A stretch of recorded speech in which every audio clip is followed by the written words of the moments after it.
ಮುಹೂರ್ತ. ಇಂದು ದಿಲ್ಲಿಯಲ್ಲಿ ಫೈನಲ್ ಆಟ. 20 ಸ್ಥಾನ, 60 ಆಕಾಂಕ್ಷಿಗಳು. ಯಾರಿಗೆ ಮಂತ್ರಿ ಸ್ಥಾನ ಫಿಕ್ಸ್? ಆಕಾಂಕ್ಷಿಗಳ ಲಾಬಿ ಹೆಂಗಿದೆ? ಯಾರ ಪಟ್ಟಿಗೆ ಅಂತಿಮ ಮುದ್ರೆ? ಸಂಪುಟ ಫೈನಲ್ ಆಟದ ಸ್ಟೋರಿ ಇದು.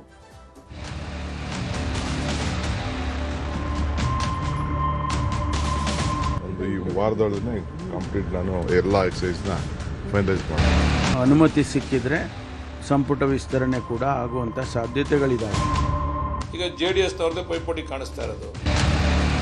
ನಿರೀಕ್ಷೆನೂ ಇದೆ, ವಿಶ್ವಾಸನೂ ಇದೆ. ದಿಲ್ಲಿಯಲ್ಲಿ ಸಂಪುಟ ವಿಸ್ತರಣೆಯ ಫೈನಲ್ ಆಟ ಇವತ್ತು ನಡೆಯುತ್ತೆ. ಇವತ್ತು ರಾಹುಲ್ ಜೊತೆ ಫೈನಲ್ ಮೀಟಿಂಗ್ ಅನ್ನ ರಾಜ್ಯದ ಪ್ರಮುಖ ನಾಯಕರು ನಡೆಸ್ತಾರೆ. ಇವತ್ತು ರಾತ್ರಿಯೇ ಫೈನಲ್ ಪಟ್ಟಿಗೆ ಮುದ್ರೆ ಬೀಳುವಂತ ಸಾಧ್ಯತೆಗಳಿದೆ. ಸಂಸತ್ನಲ್ಲಿ ಅಧಿವೇಶನ ನಡೀತಾ ಇದೆ. ಹಾಗಾಗಿ ಇವತ್ತು ರಾತ್ರಿ 8 ಗಂಟೆಗೆ ಮೀಟಿಂಗ್ ನಿಗದಿ ಮಾಡಲಾಗಿದೆ. ಸಭೆಯಲ್ಲಿ ಎಲ್ಲರ ಅಭಿಪ್ರಾಯವನ್ನ ಪಡೆದು ಫೈನಲ್ ಪಟ್ಟಿಯನ್ನ ರೆಡಿ ಮಾಡಲಾಗುತ್ತೆ. ಈಗಾಗಲೇ ಫೈನಲ್ ಪಟ್ಟಿಯನ್ನ ಹೈಕಮಾಂಡ್ಗೆ ಸಿಎಂ ಕೊಟ್ಟಿದ್ದಾರೆ. ಇವತ್ತಿನ ಸಭೆಯಲ್ಲಿ ಸಂಭಾವ್ಯ ಪಟ್ಟಿಯಲ್ಲಿನ ಶಾಸಕರ ಬಗ್ಗೆ ಚರ್ಚೆಯನ್ನು ನಡೆಸಲಾಗುತ್ತೆ.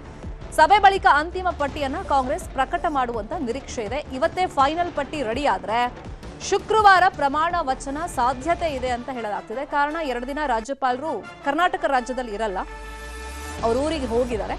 ಹಾಗಾಗಿ ಪಟ್ಟಿ ಫೈನಲ್ ಆದ್ರೂ ಕೂಡ ಶುಕ್ರವಾರ ಪ್ರಮಾಣ ವಚನ ಸಾಧ್ಯತೆ ಇದೆ ಅಂತ ಹೇಳಲಾಗ್ತಿದೆ. ಇನ್ನೊಂದ್ ಕಡೆ 20 ಸ್ಥಾನಗಳಿಗೆ 60ಕ್ಕೂ ಅಧಿಕ ಶಾಸಕರು ತಮ್ಮದೇ ರೀತಿಯಲ್ಲಿ ಲಾಭಿಯನ್ನ ಮುಂದುವರೆಸಿದ್ದಾರೆ. ಪ್ರಮುಖವಾಗಿ ರಾಹುಲ್ ಗಾಂಧಿ ಅವರು ಯೂತ್ಸಿಗೆ ಆದ್ಯತೆಯನ್ನ ಕೊಡೋದಕ್ಕೆ ಹೇಳಿದ್ದಾರೆ. ಅಂದ್ರೆ ಮೊದಲ ಬಾರಿ ಗೆದ್ದವ್ರಿಗೆ ಅಂತಲ್ಲ, 2-3 ಬಾರಿ ಗೆದ್ದವ್ರಿಗೂ ಕೂಡ ಅವಕಾಶ ನೀಡೋದಕ್ಕೆ ರಾಹುಲ್ ಗಾಂಧಿ ಒಂದು ಪ್ಲಾನ್ ಅನ್ನ ಮಾಡ್ಕೊಂಡಿದ್ದಾರೆ.